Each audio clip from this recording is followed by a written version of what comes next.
Hi again, everyone. It's Chang here from Southeast Asia with yet another midweek review as well as your weekend preview exclusively here on Mr. Robbie Clark's Lilywhite Lane YouTube channel. And I am recording this on a Friday, half an hour to noon UK time. It's almost, or rather, should I say, it's already past 7:30 p.m.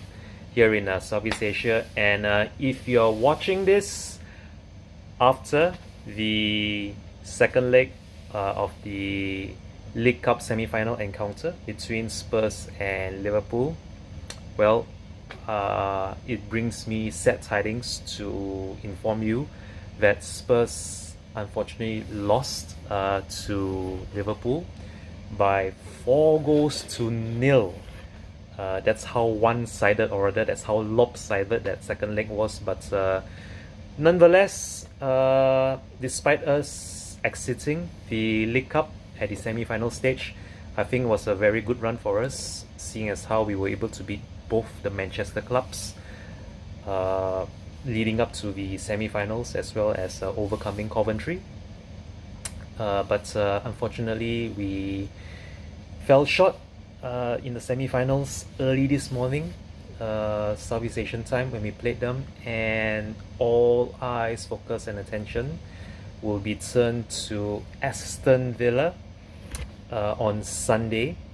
This is a rather strange kickoff time for our FA Cup encounter at Villa Park against Aston Villa. From what I'm seeing here, it's going to be a 6:35 p.m. game on Sunday, which is the 9th of February 2025.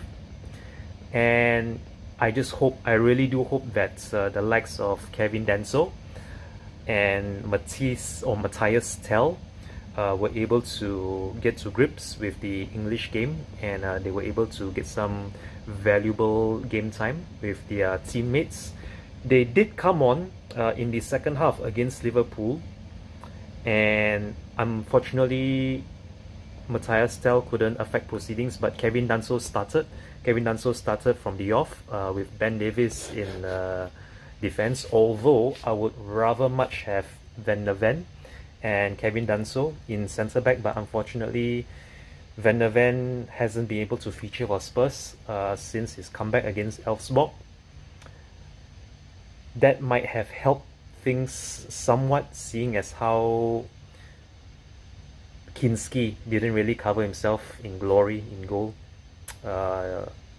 late yesterday evening. But what's done is done, and hopefully Matthias Tell himself would be fired up for the FA Cup encounter away at Villa Park. And I'm just going to give you some stats here. The last time we played Villa in the league 3 months ago, on the, let's see now, it was on the 7th of, no, sorry, it's the 3rd of November 2024, 3 months ago. And that was the league encounter at Tottenham Hotspur Stadium, where Spurs came out 4-1 winners. They took the lead, they got a first half lead through Morgan Rogers before Brennan Johnson then equalised early in the second half. And the game was capped off by a memorable brace by Solanke, who is unfortunately still missing. And that was rounded up, the 4-1 win was rounded up by a late James Maddison free kick. I'm sure some of you might remember his free kick deep into injury time in the second half, and we came out 4-1 winners then. What a far cry it's been now from 3 months ago, when we beat them 4-1 at Tottenham Hotspur Stadium, when we still had the likes of Vicario, Romero, Dragushin, Udogi, Brennan Johnson and Dominic Solanke to call upon.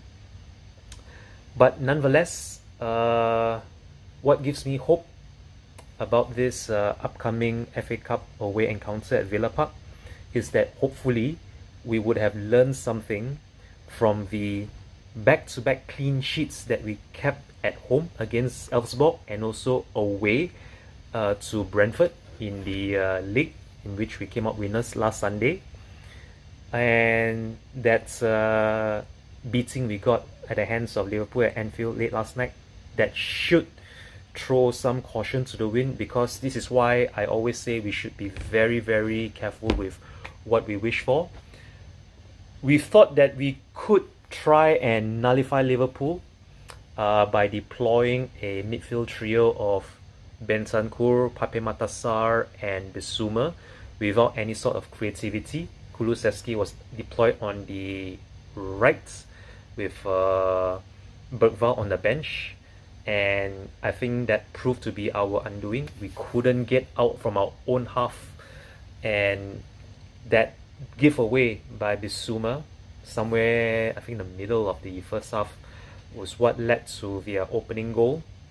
And once they won that penalty early in the second half, Liverpool, there was absolutely no coming back. And even though Big Ange did throw on Lucas Bergvall somewhere in the hour mark, I think, with half an hour to go, to try and force proceedings, unfortunately, to play open football at that juncture, it was far too late for us, and Liverpool just carved us open every time we tried to go forward. And to be honest, it could have been a lot more than just 4-0, but let's hope the lads have learned from that defeat to Liverpool, which uncharacteristically is the only team so far this season to have been able to beat us by more than a single goal margin. All our other defeats, whether it's in the league or in Europe, have always been by a single goal margin. Liverpool is the only odd one out, so fingers crossed everyone, we will be able to get a result away at Villa Park on Sunday. Otherwise, then it's going to be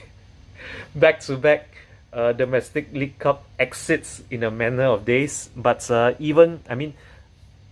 let's be honest, our squad is threadbare thin. Even if we do exit this League Cup, I still have hopes for us to progress far in the Europa League, and hopefully that might give us some respite to pull away from the relegation zone. But otherwise, I'm still fully fired up for Villa away come Sunday. As I mentioned earlier in this video, let's put that Liverpool loss behind us. It was a one-off game, so you know what, too bad. The best club in the league and in Europe, arguably, beat us at home. Fair play to them. We will learn from that. We will be up for it against Villa.